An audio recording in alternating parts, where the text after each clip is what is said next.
Todos com a paz do Senhor. A vitória é nossa. A vitória é nossa. A vitória é nossa. Quero louvar a Deus por esse ministério, pela pastora. Retornar aqui é sempre uma alegria. Que Deus abençoe o povo ministerial. Mantenha vocês firmes para a glória de Deus. Livro de Juízes, capítulo 7. Aleluia. Livro de Juízes, capítulo 7. Livro de Juízes, capítulo 7, versículo 4. Livro de Juízes, capítulo 7, versículo 4. Quem achou, diga: eu estou em Cristo. Está aqui comigo também minha ovelha, Ana Júlia. Deus abençoe. Graças a Deus. Diz assim, Juízes capítulo 7, versículo 4. Diz mais o Senhor a Gideão: ainda há povo demais, faz-os descer a água, e ali provarei. Aquele quem eu te disser, este irá contigo, esse contigo irá. Porém, todo aquele de quem eu te disser, este não irá contigo, esse não irá. Diga comigo: faxina geral. Diga: faxina geral. Diga: faxina geral. Pegue na mão desse crente e diz: hoje vai estreitar, porque vai ter uma faxina geral na tua vida hoje. E por isso levante as mãos para adorar a Deus, podendo se assentar glorificando ao Rei da Glória.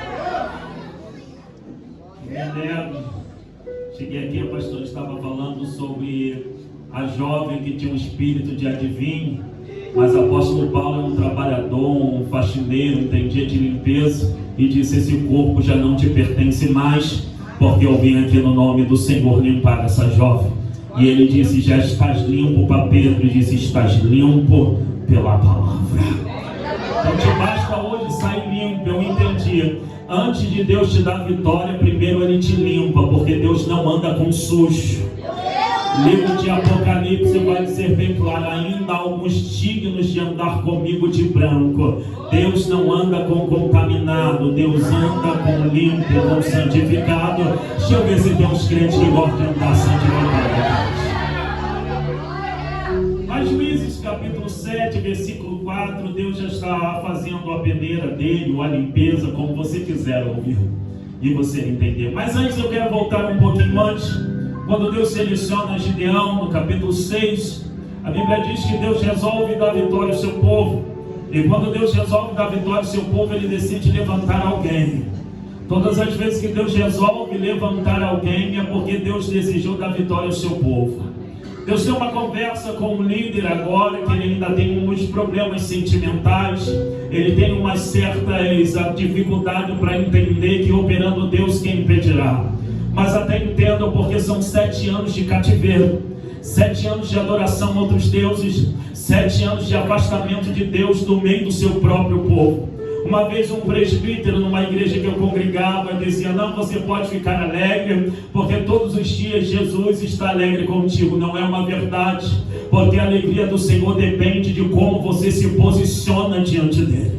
Não é simplesmente levantar a mão e dizer: hoje Jesus está alegre porque levantei a mão. O levantar a mão é o início, eu sempre entendi isso. Ninguém mantém um relacionamento com um encontro. Para manter um relacionamento tem que passar de um encontro. Então levantar a mão não é apenas um encontro. Manter a relação, você vai ter que vir para o culto, vai ter que entender de oração, vai ter que entender de música. Deixa eu ver se tem pessoas aqui que vão além de um encontro hoje. No capítulo 6, Jesus vai pegar ele, agora Deus vai pegar, Jeová vai pegar Gideão. Gideão está sofrendo muitas derrotas. São 7 anos de cativeiro, 7 anos de frustração. E aqui diz dos dizimistas, e graças a Deus que nessa igreja tem gente que acredita no poder dos dízimos e oferta, e por isso dizimam e ofertam a obra do Senhor. Tem algumas pessoas que já não acreditam mais, mas eles apostataram da fé e deixem eles para lá.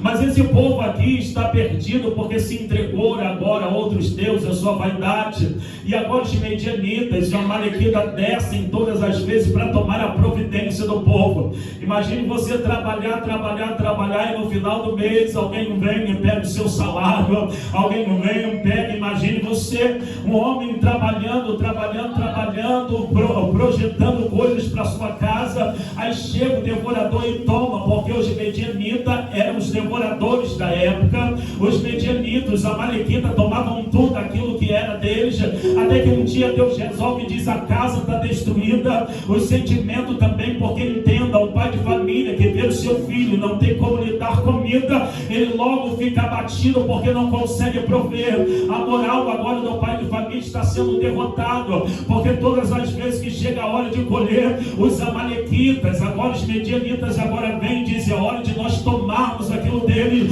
e junto, tirando comer, tomando, tirando beber, vestir, a paz do povo vai embora.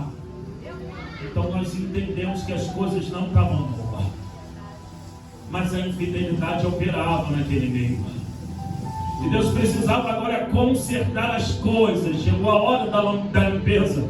7 anos de adoração a outros deuses, e Deus, quando levanta Gideão, diz: varão valoroso, hoje eu resolvi levantar você e te transformarei em um libertador.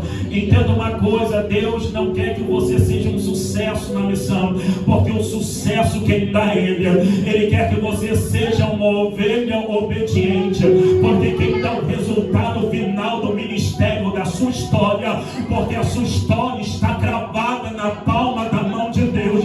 Pegue na mão do teu irmão e diga: não se preocupe com o sucesso, se preocupe em obedecer a palavra. Sucesso quem dá é Deus. Então entenda que Gideão não está preparado. Ele agora recebe a visita do anjo do Senhor. Ele diz: preciso mudar a história, preciso mudar a vida, preciso mudar a casa, mas do jeito que dá não tem como. Do jeito que dá não tem como. A entrega a outros deuses foi uma afronta, e por isso me entreguei vocês na mão dos medianitas. Deus se posicionou ao favor dos medianitas enquanto eles adoravam um Deus estranho.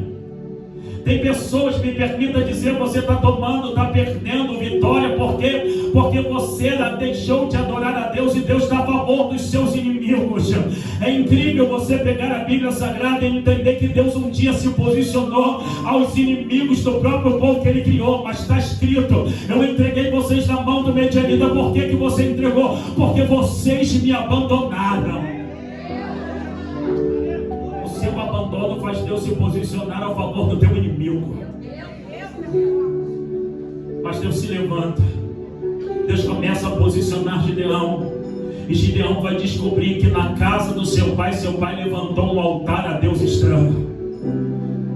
Deus vai começar a fazer uma faxina, e Gideão, em primeiro lugar que precisa fazer a faxina, não é na casa do próximo, na sua própria casa, no meio da sua própria família.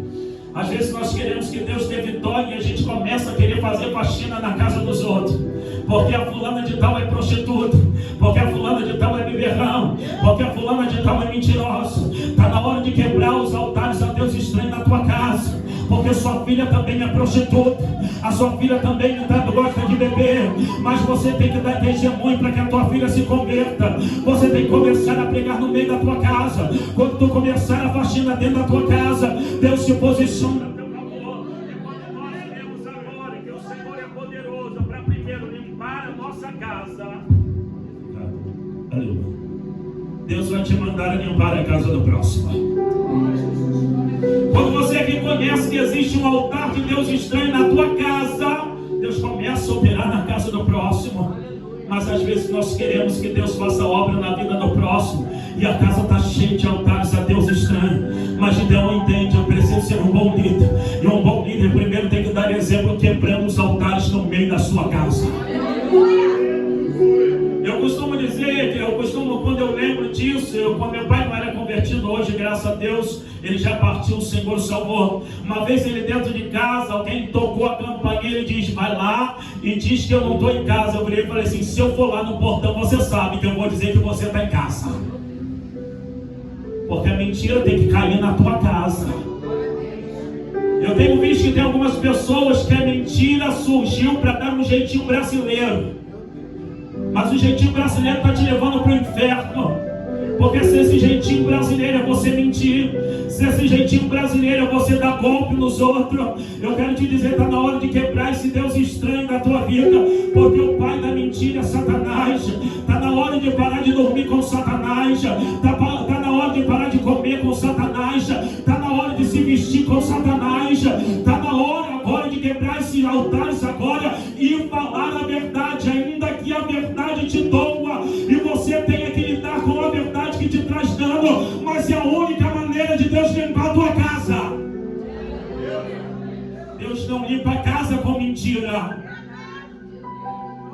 Deus não limpa a casa quando você dá golpe, passa a perna nos outros. Me permita dizer, tem pessoas andando de carro, mas não paga a parcela do seu carro. Está dizendo que Deus está abençoando. Me desculpe, você tem dinheiro, tem que pagar a parcela. Para de dar volta nos outros. Aí está andando de carro, quem vê diz, fulano está abençoado e Deus está olhando. Mentira, está de mão dada com Satanás. Porque em vez de pagar a parcela do seu carro, está comprando a melhor roupa, está comprando a melhor comida, está querendo botar no Instagram que está numa vida abençoada e sua vida está indo à desgraça porque você não honra os compromissos.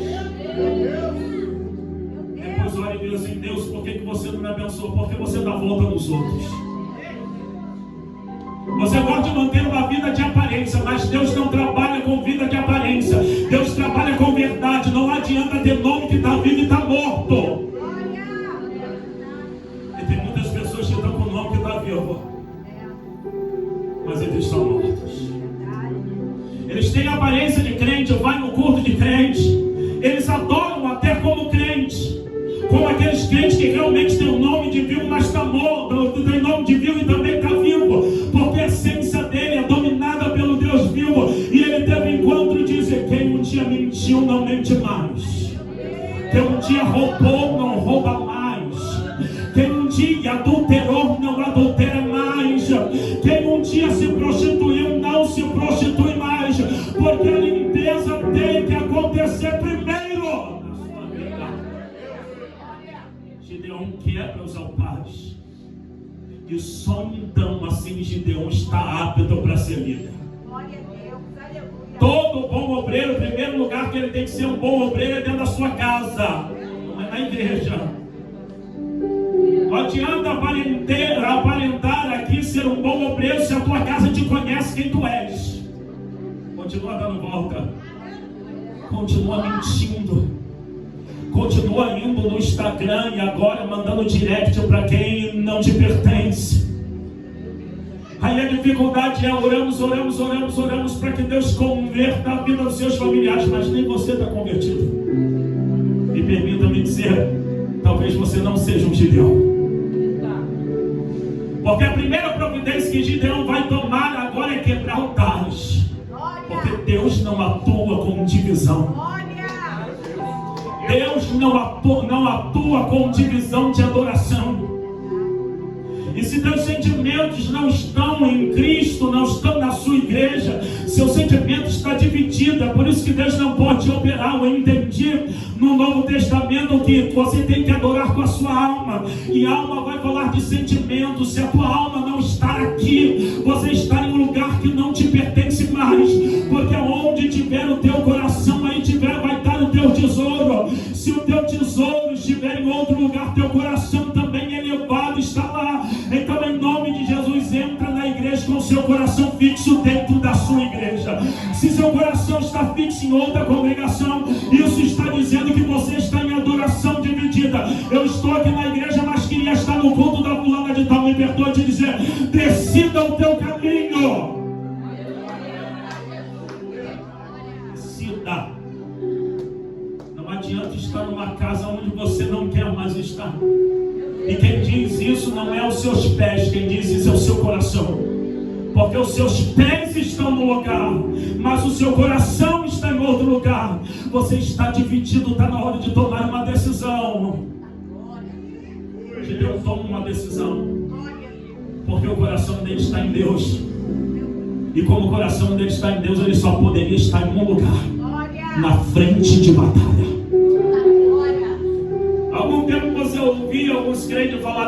não vou mais me posicionar porque um grande vento se levanta contra a minha vida. Mas hoje você não vê os crentes querendo se posicionar para a batalha. Eles preferem estar morrendo no banco e na cadeira do que andar do lado de Jesus Cristo Nazareno. Por isso eu vejo algumas pessoas entrarem em falência na sua alma, porque sabe que Deus te chamou, sabe que Deus te convocou, mas prefere estar sentado no banco. Não ajuda a igreja, não ajuda pessoas, não ajuda ninguém. E depois diz: por que eu não me alegro? Por que eu já não sinto mais a presença como antes? Porque você não se posicionou. Mas Deus se posicionou. E nesse posicionamento ele se torna um líder, porque quem te torna um líder é Deus. O posicionamento que você toma, Deus confirma os seus passos.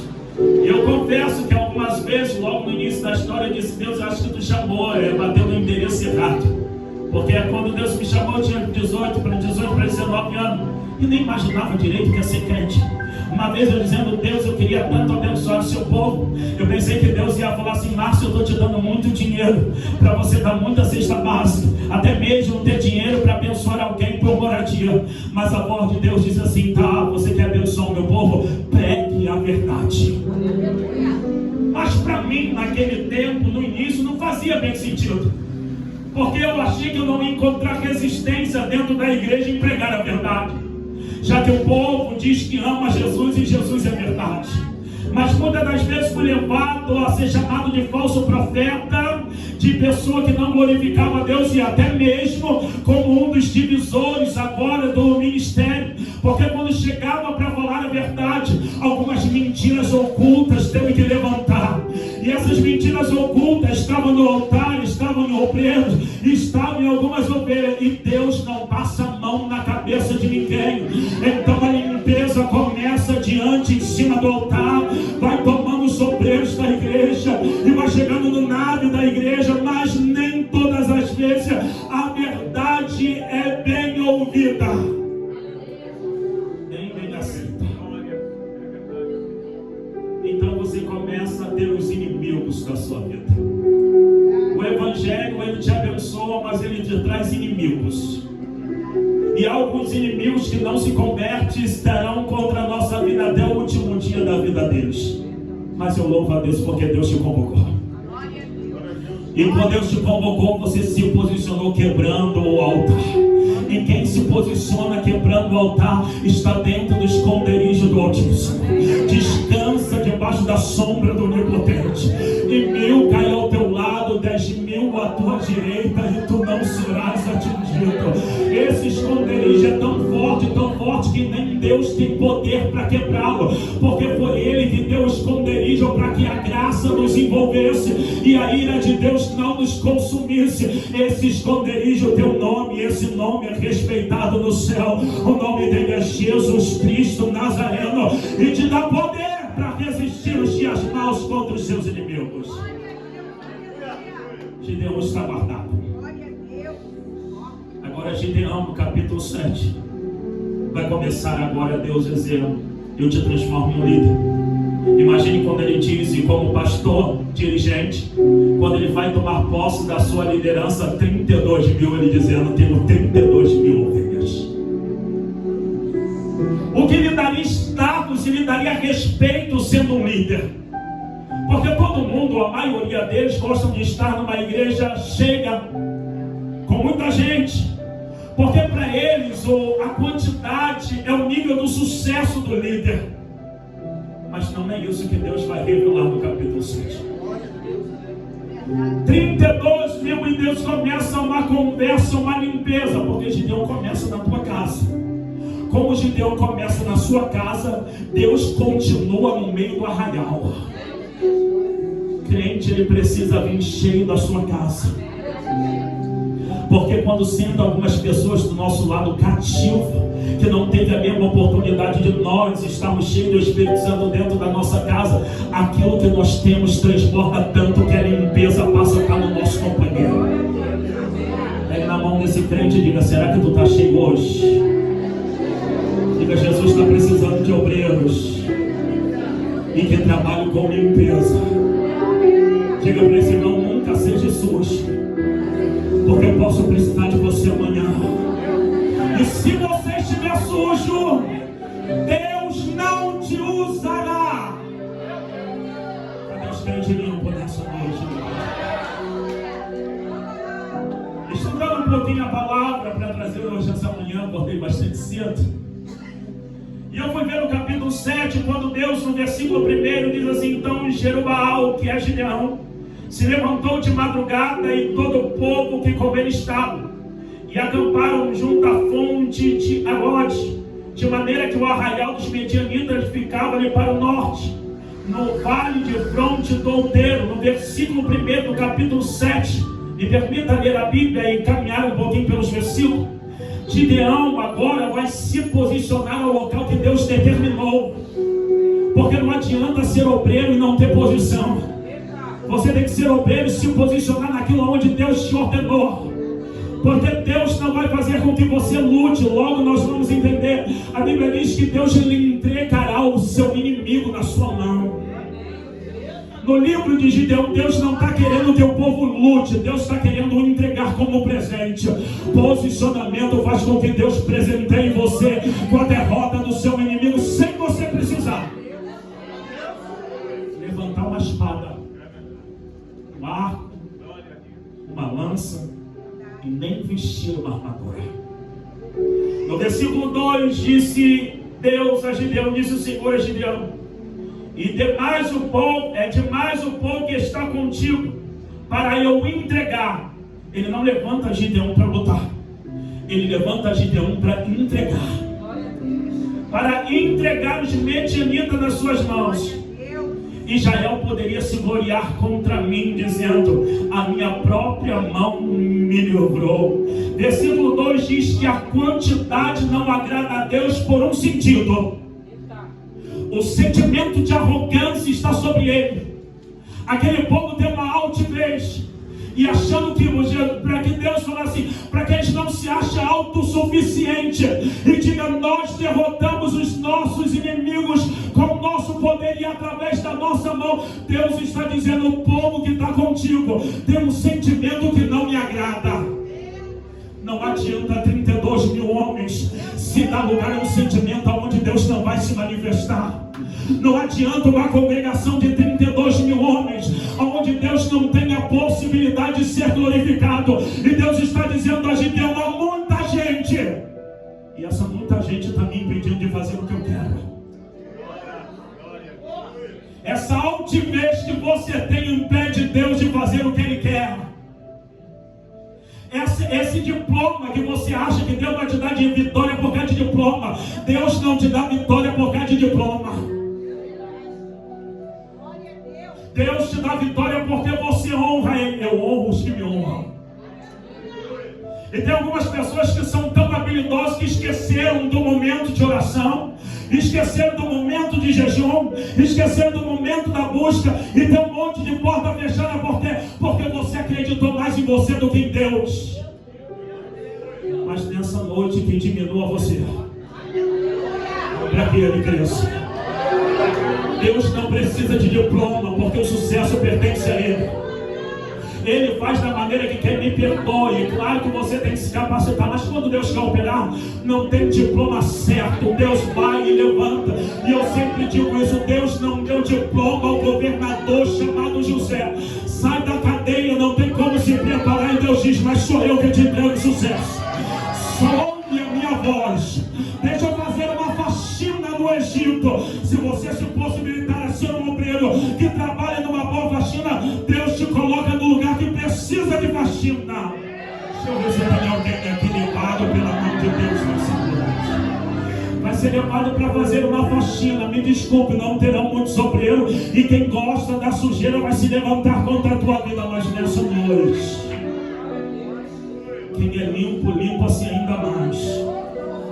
E quem é sujo, suja-se ainda mais. Não se preocupe com quem está sujo, porque o sujo já está derrotado e é fracassado.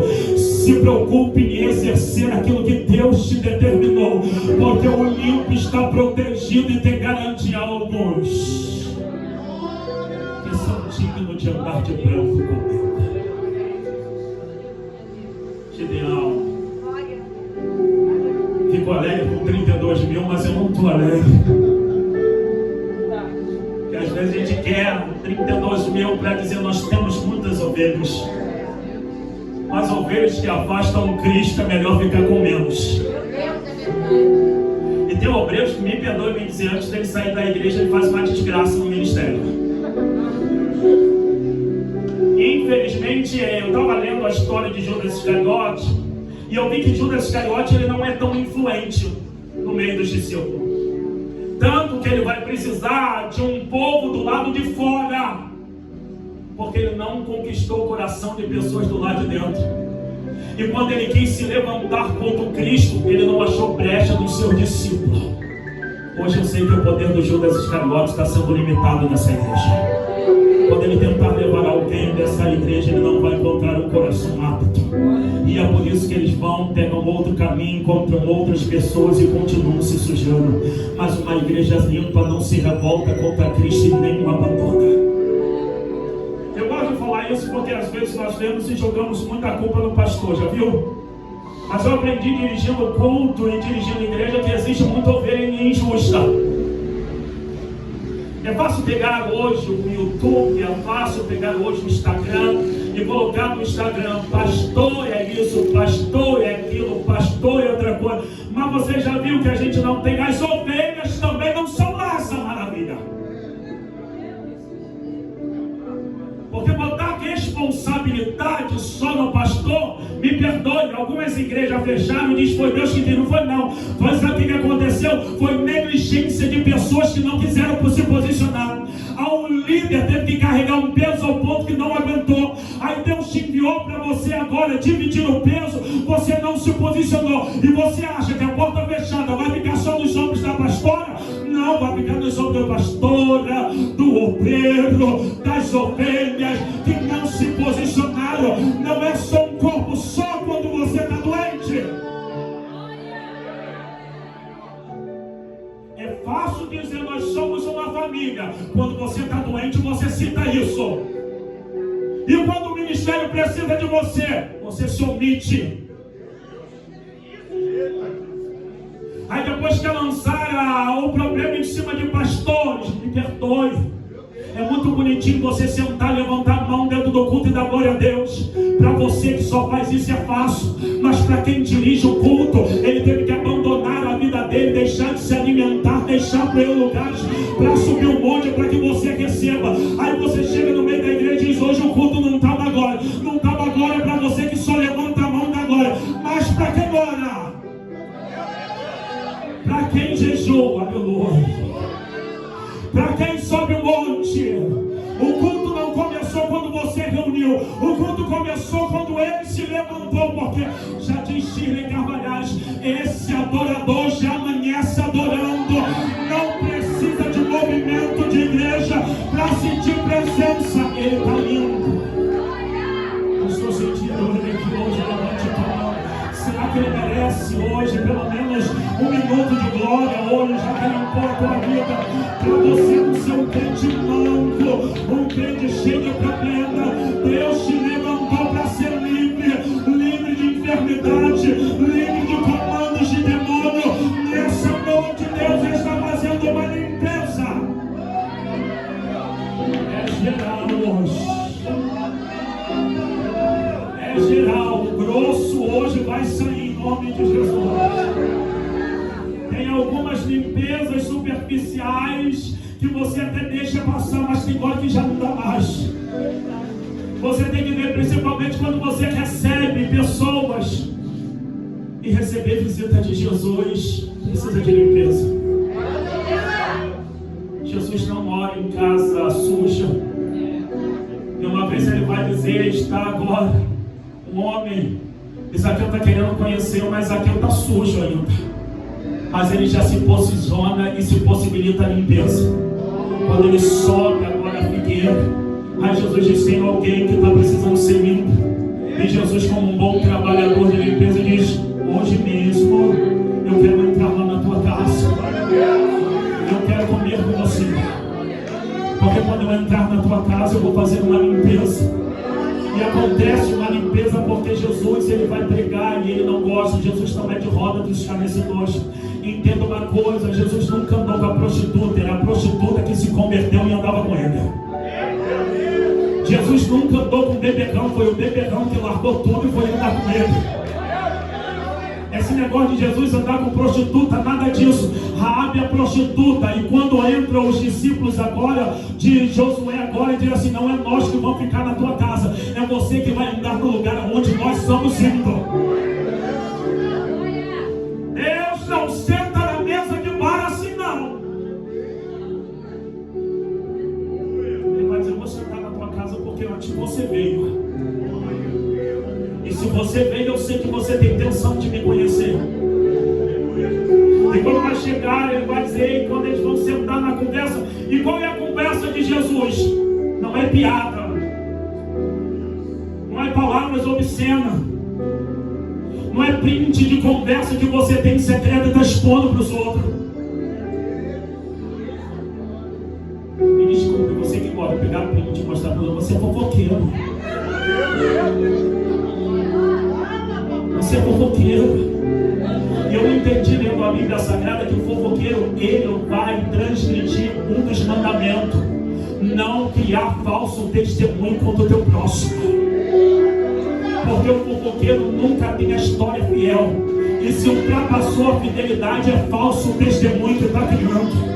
Então todas as vezes que o fofoqueiro se levanta, ele entra em condenação, porque ele transgride o mandamento. E me desculpe, quem ama o seu próximo não suja o testemunho do outro. Então, em nome de Jesus, eu digo isso: quem um dia sofreu com calúnia não tem prazer em caluniar a vida dos outros e nem falar mal da vida dos outros, porque só sabe a dor de uma calúnia quem sofreu. Se você gosta de falar mal dos outros, eu sei que tu nunca sofreu com uma calúnia.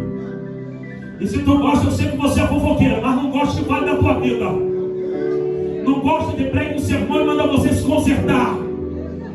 Que teu marido ainda não se converteu por causa dessa língua. Que precisa primeiro se converter para o seu marido e dizer assim: ei, ela se converteu, seus irmãos também, porque a minha esposa gostava de uma fofoca, gostava de falar da vida dos outros, mas quando ela recebeu a limpeza, ela não fala mais da vida dos outros. Aí eu te provo que ele estava falando de salvação, porque quando ele vai tocar em Zaqueu, Zaqueu vai dizer assim, e ele sabe que ele vai dizer assim: se eu defraudei alguém, se eu dei a volta em alguém, e perdão, irmão, você tem que restituir a pessoa. Tem algumas pessoas que ela tem costume de falar mal de um homem e de uma mulher, depois Deus cobra ela quer pedir perdão secreto. Nada. Se tu colocou o nome em público, você tem que pedir perdão em público. Foi homem e mulher suficiente para sujar o testemunho em público. Agora seja homem e mulher para se arrepender e mostrar que o que você falou é mentira, o que você falou é engano, o que você fez é obra do diabo. Você deu lugar ao diabo, mas agora se arrependeu. E bem-aventurado é você que se arrependeu, porque tua alma estava indo para o inferno por levantar calúnia de quem não poderia ter falado. Essa limpeza vai entrar na tua vida. E aprenda uma coisa: depois que você caluniou alguém, você recebe o escândalo da calúnia. Por quê? Porque não tem como recuperar a imagem de alguém que foi caluniado 100%. Sempre fica um vestígio, sempre tem alguém que acredita na sua história. Então você vai ficar marcado por toda a vida daquele homem que você caluniou. Porque cada dia que ele levanta, ele tomou um dano porque você caluniou. Pessoas ouviram a tua versão e abandonaram, ou espalharam ainda a situação da vida dele. E você acha que Deus não cobrará? Tome cuidado com a sua língua, porque se ela quase matou um homem de Deus, certamente ela já te matou. Porque o homem de Deus, por causa da tua língua, Deus deu um livramento, porque era mentira. Eu aprendi uma coisa: nenhuma ferramenta do diabo tem poder para te matar. É mentira, não te mata. É calúnia, não te mata. É difamação, não te mata, porque você está protegido com a verdade. E só a verdade tem poder para te limpar. Deus está no meio do povo. E no versículo 3 ele diz assim: apregou, pois, aos ouvidos do povo, dizendo: quem for tímido e medroso, volte e retire-se da região montanhosa de Gileade. Então voltaram do povo 22.000 e 10.000 ficaram. Quem olha para a aparência diz: congregação está viva, 32.000 homens. Deus está olhando dizendo: tem gente morta. Tem gente com sentimento capaz de me abandonar. Porque a gente acha que todo mundo vai ser salvo da nossa igreja, né? Antigamente eu ficava preocupado. Deus, que a gente sabe que tem ovelha que está no erro. Tem pessoas que pensam que a gente está cego. A gente não está cego, a gente só não acha como você quer, porque você não é o dono da obra. Aí preocupado, Deus, vamos abrir uma congregação. E claro que a gente quer que a maioria seja salva. Para um líder seria ótimo você chegar lá e 100% da tua congregação fosse salvo, não é assim, minha pastora? Feliz seria tu abrir uma congregação e sempre foi salvo. Mas não é assim. Porque a salvação depende de posicionamento.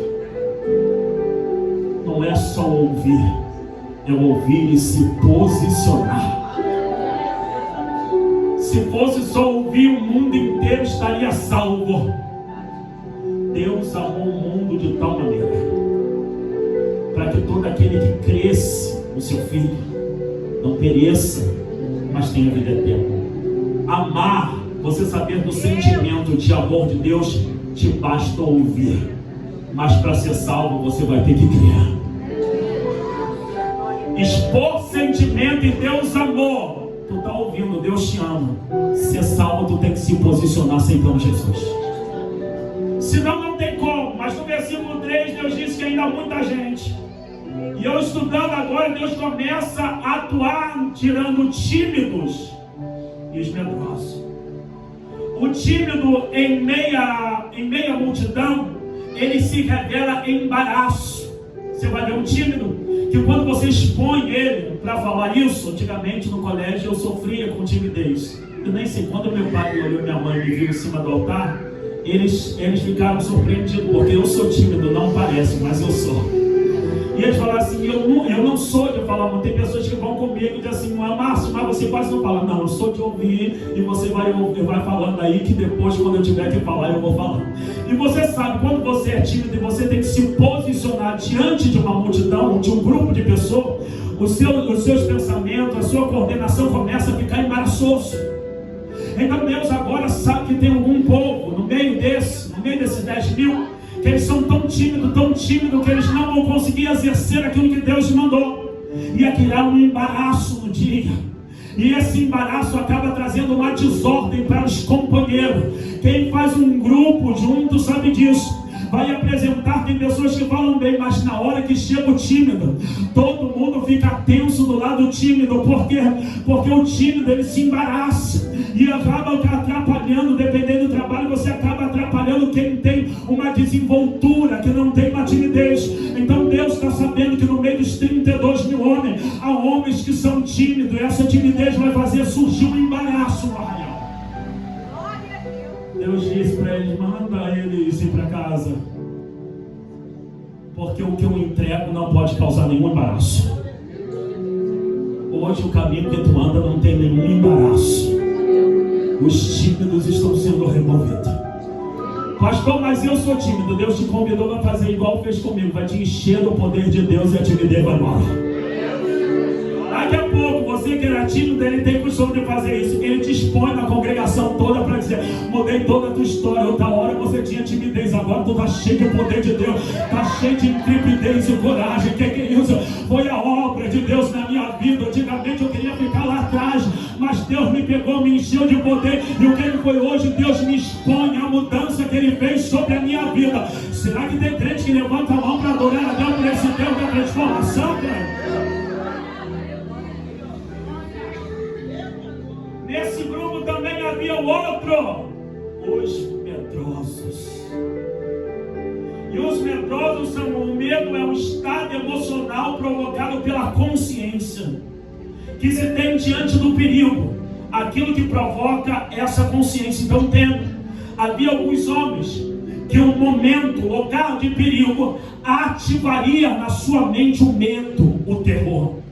Quem já viu alguma pessoa que tem síndrome do pânico, tudo que traz um terror, um perigo ativa a mente dele, e ele fica sem ação.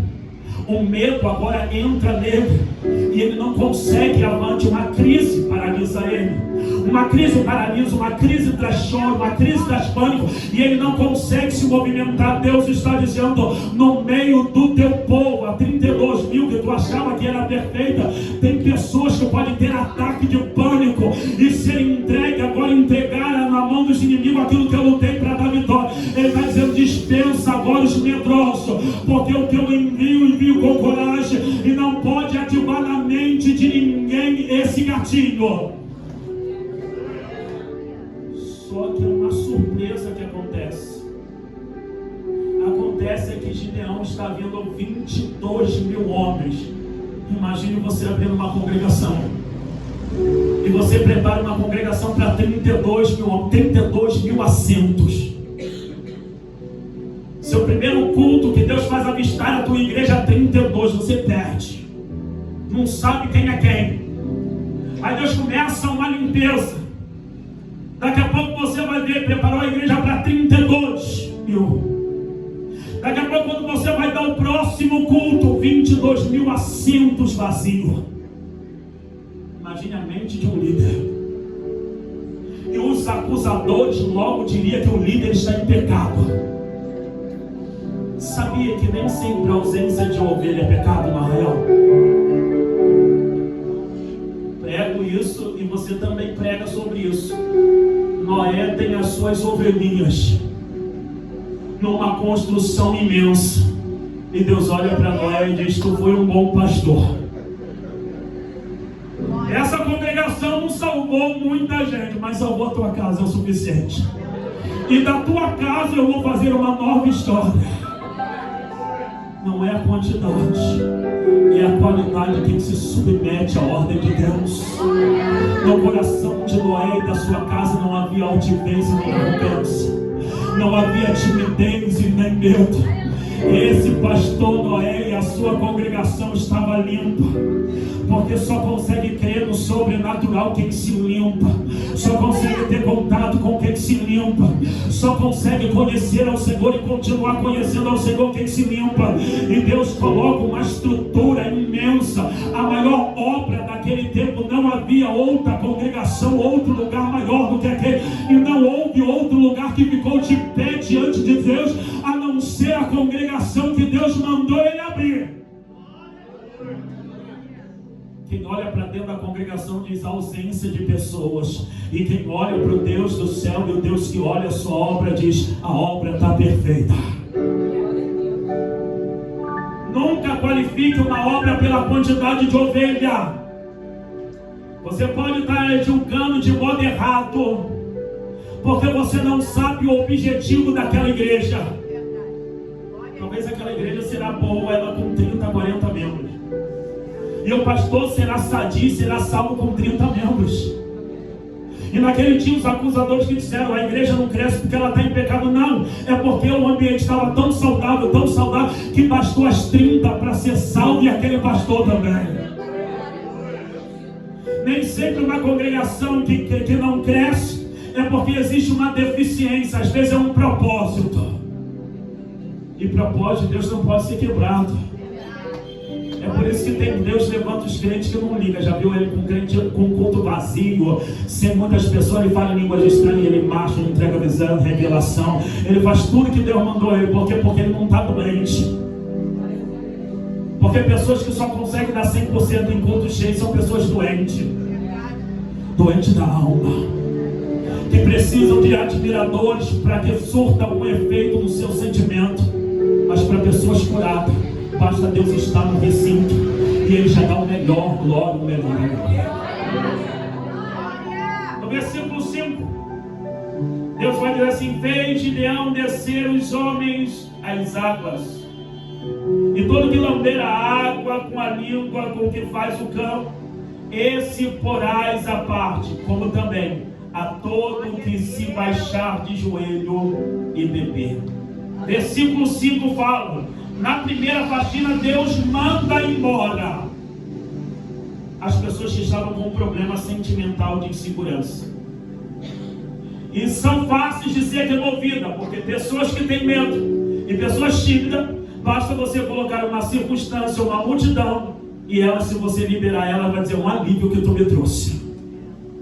Quando você pega alguma pessoa tímida e diz: hoje você não precisa ter oportunidade, você vai ver, ela já suou, já tremeu, já leu, releu aquilo, porque ela não pode esquecer.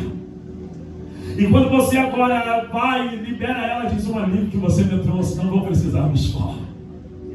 Então são pessoas fáceis de remover ela do meio do grupo, de serem removidas do propósito.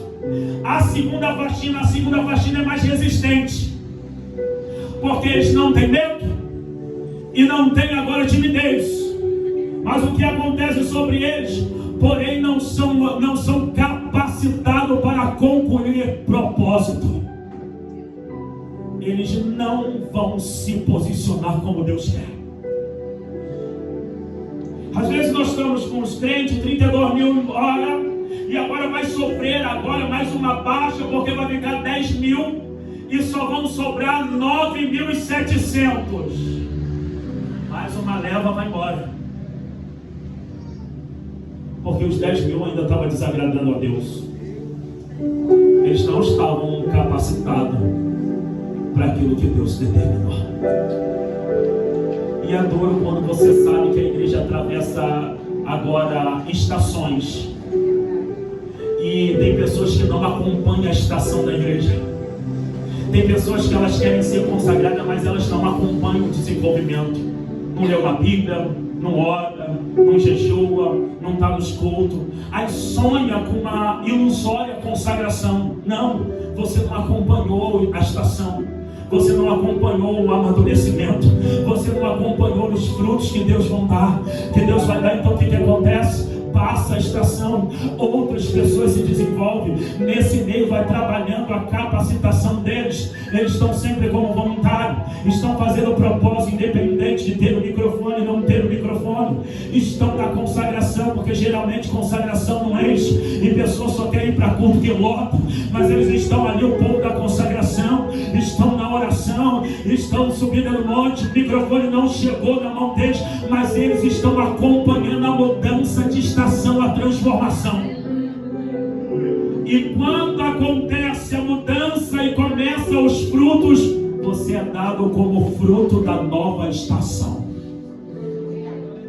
Deus está dizendo: a limpeza foi boa, agora mais um povo vai embora. E no versículo 6 diz assim: foi o número do que lamberam, levando a mão à boca, trazendo 300 homens, e todo o restante do povo que se abaixou de joelho a beber.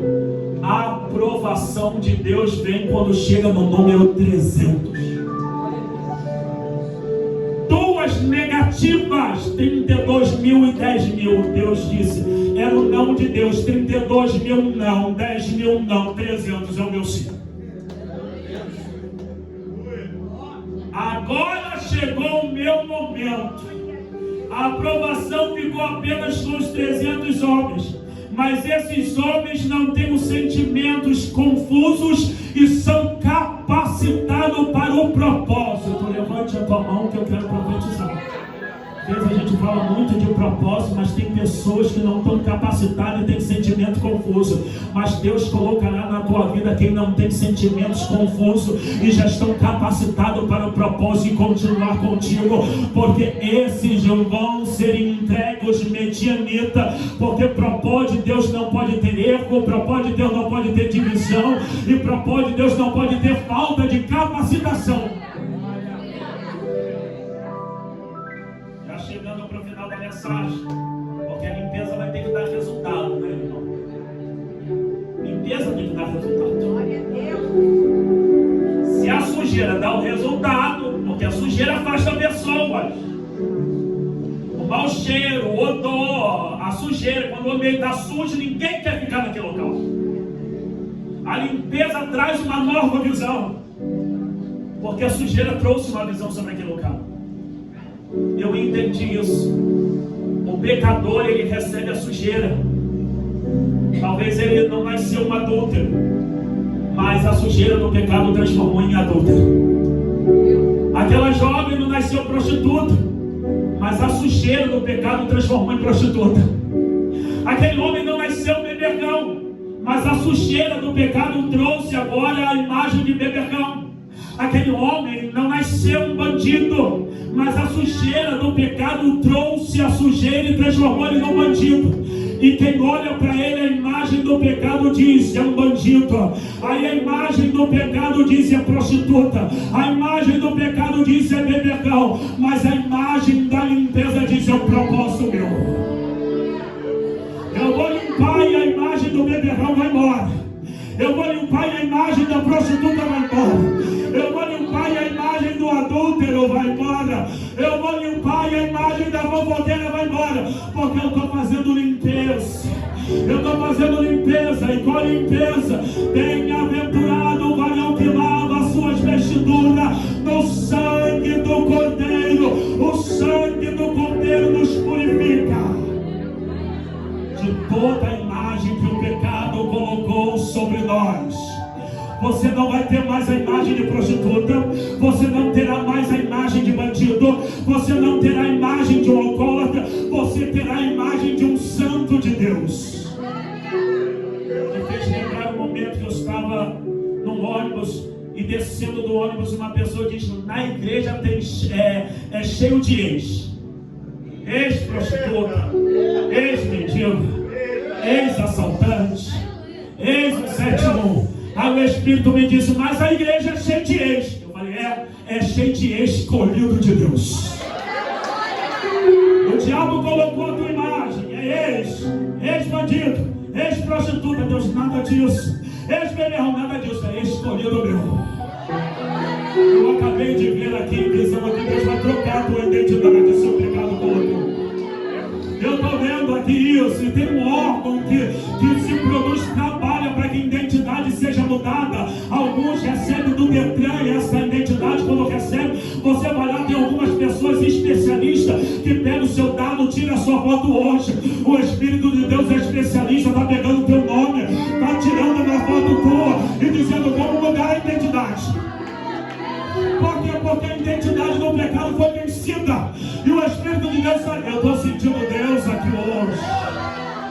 Poemandro Passuia, Joventrio Calau e Jequemandro Vaia, Jenebarauai. Cadê você que dá um minuto de glória? Deus trocou a tua identidade. Enquanto você sentava nesse culto, recebia a palavra, Deus trocou a tua identidade. E a tua igreja, a tua casa já não te conhece mais como ex-beberrão, já não conhece mais como ex-prostituta, e nem conhece mais como ex-mentiroso. Agora te conhece como: lá vai o escolhido de Deus.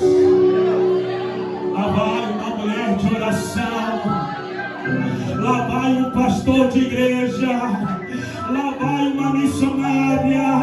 Lá vai um homem, um presbítero da igreja. Lá vai um diácono da igreja. Lá vai uma ovelha de Cristo. O que aconteceu? Se verdadeiramente o Filho do Homem te limpou, está livre da antiga imagem. Está livre, tu não terás semelhança com o teu passado. Fazei o homem a minha imagem e semelhança. Tu vai ter semelhança do Deus que transformou a tua identidade aqui hoje. Se os crentes entendessem o que Deus está fazendo. Todas as vezes que tentarem lançar alguma coisa contra ti, vai dizer: não, identidade mudada. Foi o pecado que me colocou essa imagem, essa identidade, mas ele fez uma limpeza tão forte, tão forte, tão forte, que ele diz: é hora de entregar a identidade, porque eu vou fazer uma outra.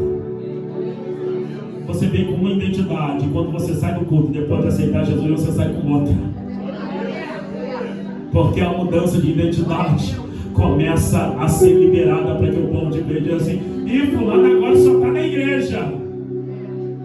Fulano agora, antigamente levantava quando não via você em casa e dizia, tá na mesa de bar, tá aí perdido. Hoje, quando tua casa levanta e não vê você, diz, está na igreja. Mas por que hoje ele levanta e diz que está na igreja? Porque tua identidade foi mudada. E pessoas que têm identidade mudada não voltam para o lugar onde denegriu a tua imagem. Deixa eu ver se Deus está transformando a tua vida aqui hoje. Levante a tua mão. Dê um minuto de glória agora. Cadê você que adora a Deus? Cadê você que adora a Deus? Cadê você que adora a Deus? Porque Deus está chegando sobre a tua vida. O Senhor é poderoso para fazer além do que pensamos e imaginamos. Vamos pular um pouquinho, porque eu quero dar o resultado da limpeza. Não adianta só falar, porque tem que te trazer um benefício. Toda limpeza te traz um benefício. Por que nós oramos mais? Por que nós buscamos mais? Porque nos traz um benefício. Deitar em casa e dormir em paz, sem qualquer comprimido, não tem dinheiro que pague. Tem pessoas que estão pagando psicólogo, vai para psiquiatra e ele é receitado agora um remédio para ele dormir. Agora os crentes fiéis, não tem psicólogo, não tem psiquiatra. Jesus diz, dorme, deita, levanta, porque eu sou contigo. Eu sou contigo e dou sono aos meus amados. Deus dá sono no justo. Eu sei que tem algumas pessoas que estão à base de remédio para dormir, mas eu te convido a ler a Bíblia. Eu confio, não você só ler e acreditar naquilo que está escrito. Porque a manifestação de Deus só acontece se você crer. Não é só ler. E o crer está dizendo praticar. Bem-aventurados que guardam e praticam os meus mandamentos. Então não é só ouvir, tem que praticar. Para fazer efeito na tua vida não adianta você vir em culto, ouvir e praticar tudo quanto é errado. Tu não está reservado, tu recebe a possibilidade de estar limpo. Agora vai, alguém limpa você, mas você tem que continuar a limpeza na tua casa. Por você não continuar a limpeza, você torna agora a se sujar de novo. Já está feio esse negócio de não ler a Bíblia em casa. Me desculpe, tu não é crente não. Esse negócio de crente que sobe a Bíblia dentro da igreja, tu não é crente não. Tinha um amigo meu que ele falava assim, tem gente que gosta muito de barulho, né? Poder. Aí ele virava e falava assim, Márcio, barulho sem palavra para mim é macumba. Eu digo, realmente. É uma realidade. Porque lá eles se movimentam no batuque, no grito. Não tem ninguém que guia. Aqui, o nosso grito é guiado pela palavra. O nosso pulo é guiado pela palavra. Porque entenda uma coisa, o Espírito ele trabalha condicionado à palavra. O Espírito não faz nada se a palavra não mencionar. O Espírito é liberado. Quando você prega sobre cura, o Espírito está sendo liberado para curar. Quando você prega sobre batismo com o Espírito está sendo agora liberado para batizar. Quando você prega sobre milagre, o Espírito trabalha segundo a... Sem palavra não dá. Não dá. Então entenda isso. Sem palavra não tem como. Versículo 17 diz assim: e disse-lhe o Senhor, olhai para mim, e disse-lhes, olhai para mim, e fazei como eu fizer. Chegando eu às imediações do arraial, como fizer eu, assim fareis. Aqui é Gideão sendo modelo para os 300 que ele vai guiar. Ele diz, tudo aquilo. Tem pessoas que dizem assim, fulano vai atrás daquele pastor, é idolatria. Não, o pastor, presbítero, ou seja lá o obreiro, ele tem que ser modelo. E não é porque o povo nos segue que é uma idolatria. Porque se Deus te levantou, pessoas têm que seguir você. Você não é líder. Vai seguir quem? Aí as pessoas, não, porque fulano vai lá no culto do irmão, e vai lá, ainda bem que vai no culto do irmão, mas porque ele está sendo modelo para alguém. Para com esse negócio. Isso quem fala isso é pessoa fracassada, que ninguém tem prazer de seguir, ou que um dia a multidão seguiu ele, agora está seguindo outra pessoa. Mas João Batista não tem problema sentimental, a multidão está seguindo ele. Quando Jesus vem, ele diz, vai lá, segue ele, porque ele está certo, ele é o cordeiro. Não tem problema aqui, não tem maior não, que diminua eu para que cresça. Todas as vezes que reclamarem que fulano está seguindo outro, primeiro tu analisa quem está falando, porque às vezes quem está falando é fracassado. Mas Gideão não. Aí no versículo 18 diz: quando eu tocar a trombeta e todos que comigo estiverem, então vós também tocareis a vossa ao redor de toda Arraial, e pelo Senhor, e direis pelo Senhor e pelo Gideão. Versículo 18: primeira ordem é tocar trombeta e um grito de guerra. E aqui eu digo para os crentes que não gostam de barulho. Tem problema de dizer: a igreja é muito barulhenta. Seu filho não é surdo e você grita. Seu esposo não é surdo e você grita. Aí na igreja você quer dar agora o seu termômetro de grito, porque aqui não pode gritar. Primeiro, quando dessa ordem começa na tua casa. Pare de gritar na tua casa para falar do grito da igreja. E o nosso grito está debaixo de uma palavra, o seu grito não está. O nosso grito transforma pessoas. O nosso grito chama a atenção do Espírito de Deus. Se é pentecostal, a igreja tem uma estratégia no grito da igreja. E se eu ver se tem crente pentecostal que grita, cadê o grito? Cadê o povo que grita? Já estou terminando a mensagem. Cadê o povo que grita? Sai dessa igreja que acusa os crentes pentecostais de grito. Grita aí para dizer que está no povo. Grita. Isso, grita. Isso, crente. Eu vi que tem pessoa que é do mesmo grupo que eu gosto do grito. Eu gosto do grito. E olha que eu era tímido, o grito acaba te expondo. Teve uma vez orando numa casa e já era um pouquinho tarde. Aí orando, né, você começa: Deus, você vem calminho. Daqui a pouco a sua voz começa a aumentar. E olhando para o horário, estava dentro da casa, eu falei: Deus, para que grito? Ele virou e falou assim: mas tu não sabe quem está te ouvindo do outro lado da parede. Teve uma vez dirigindo vigília, no final da vigília, nós começamos, Deus falou assim: levanta a mão e dê 1 minuto de glória. A igreja começou a dar 1 minuto de glória. O rapaz estava saindo do baile funk, passou na porta da igreja. Enquanto ele ouvia a igreja da glória a Deus, ele voltou no final da vigília, sentou no meio da igreja.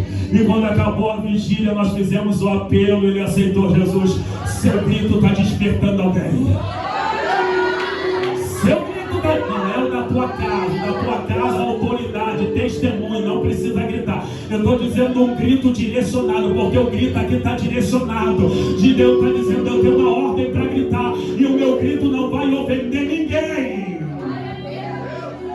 Seu grito ofende seu esposo, seu grito ofende seu filho, seu grito ofende com quem você está. Na hora de baixar um tomzinho de voz. Domínio próprio é bom, Jesus gosta e vai ser melhor para o teu testemunho. Versículo agora 20, 19.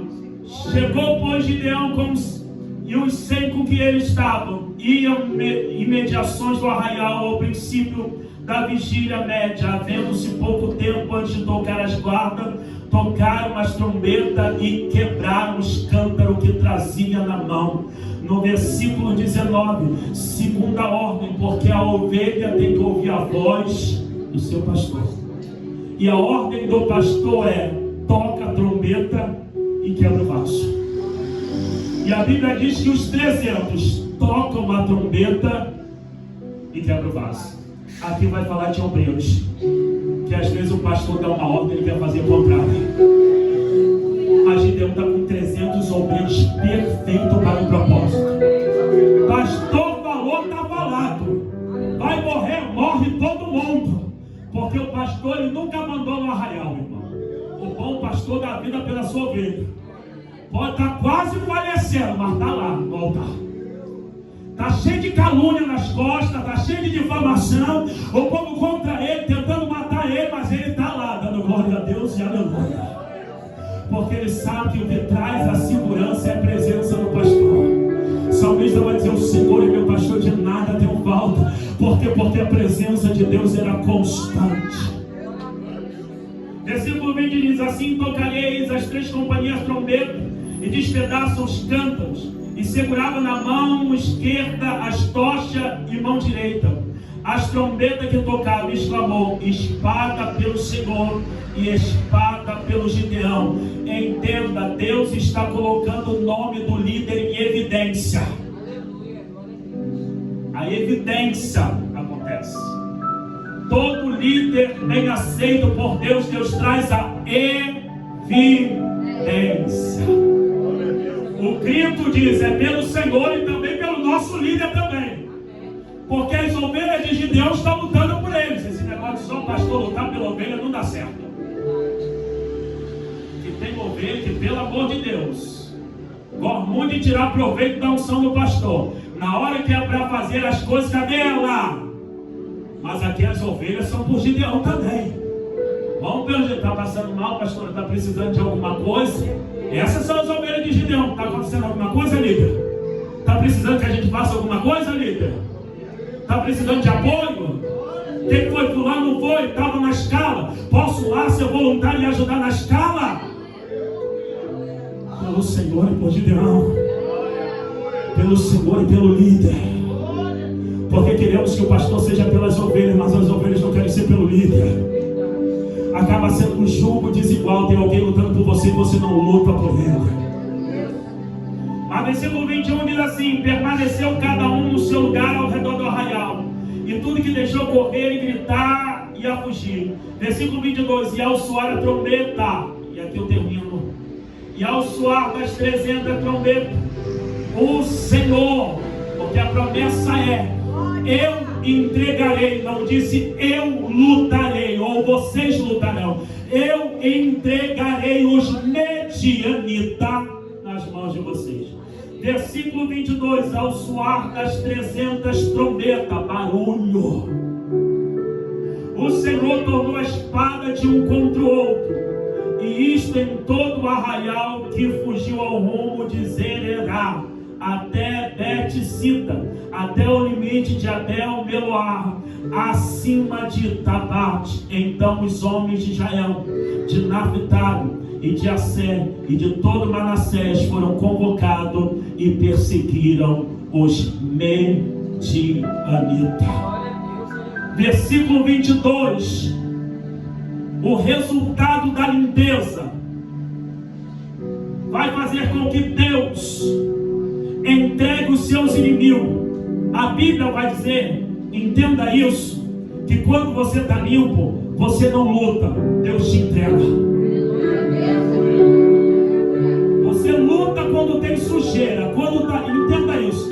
Tem hora que o povo diz assim: Deus manda anjo. Por que Moisés não pede anjo e pede presente de Deus? Porque anjo entra em guerra, Deus não entra em guerra. Se Deus entrar é para dar resultado final, não é para guerrear com ninguém. Para Deus não há oponente, aprenda isso. Anjo guerreia, anjo mete espada, mas Deus não uma palavra e derruba tudo. Aí o efeito da limpeza é: por vocês se limparem, eu entrego. Porque o que estava acontecendo? Por que Deus não entregou? Porque Israel está sujo, e Deus não poderia ter pacto com Israel sujo. Está falando de comunhão, de aproximação. O que Israel estava acontecendo com Israel e perdia a sujeira, estava fazendo com que Deus não se aproximasse. E agora Deus diz assim: limpa. Por quê? Porque antes eles sofrem. Se você limpar, eu entro no arraial. E quando Deus entra no arraial, Deus confunde seu inimigo. E essas espadas que estão aqui não é do grupo de Israel. Essas espadas são do povo medianita. O que faz? Eles começam a pôr uma espada um contra o outro. E no meio da confusão das 300 trombetas, e eu sempre digo na revelação, na verdade não era 300 homens, na verdade são 300 soldados, 300 homens e 300 anjos. E a Bíblia diz que quem teme ao Senhor tem direito a um anjo. Então cada homem que obedece Gideão era um anjo sendo levado àquele local, dizendo: enquanto vocês pelejam, ou melhor, vão e me obedeçam, eu estou mandando seres celestiais para entregar na mão de vocês. E aqui eu fecho a mensagem. Levante a tua mão. Quem é limpo,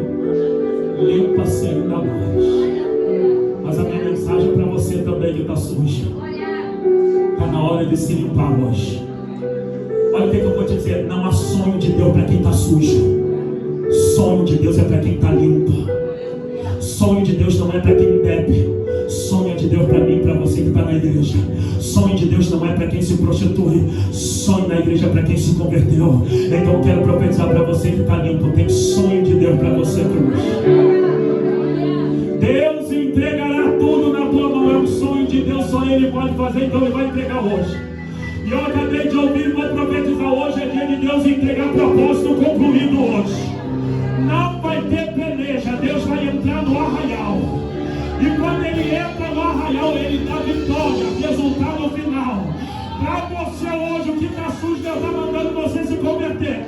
Porque Deus quer colocar o sonho dele sobre você. Quer acabar com essa luta no relacionamento. Quer acabar com essa luta de passo de um emprego para o outro. Deus quer te entregar propósito. E o propósito de Deus, porta que Deus abre, ninguém fecha. Porta que Deus abre para os limpos. Eu li isso e achei maravilhoso. Nem Apocalipse vai dizer porta que Deus abre e ninguém fecha. Por quê? Porque Deus tira o poder do diabo e tira o poder dos homens contra a porta que Ele abriu. Por que o caluniador não prevalece contra a minha vida e contra a vida da pastora? Porque Deus tirou o poder do diabo contra aquela porta e tirou o poder do homem contra aquela porta. Porque porta na mão de Deus é entrega de propósito. Deus abriu, estou entregando. Ninguém te vence. Pega na mão desse crente para ele não dormir. Pega e balança a mão desse crente e diz: ninguém te vence hoje. Não, crente pentecostal é igual trombeta. Grita, diga: ninguém te vence hoje. Diga: ninguém te vence hoje. Diga: após essa faxina, Deus está te entregando os inimigos contra ti.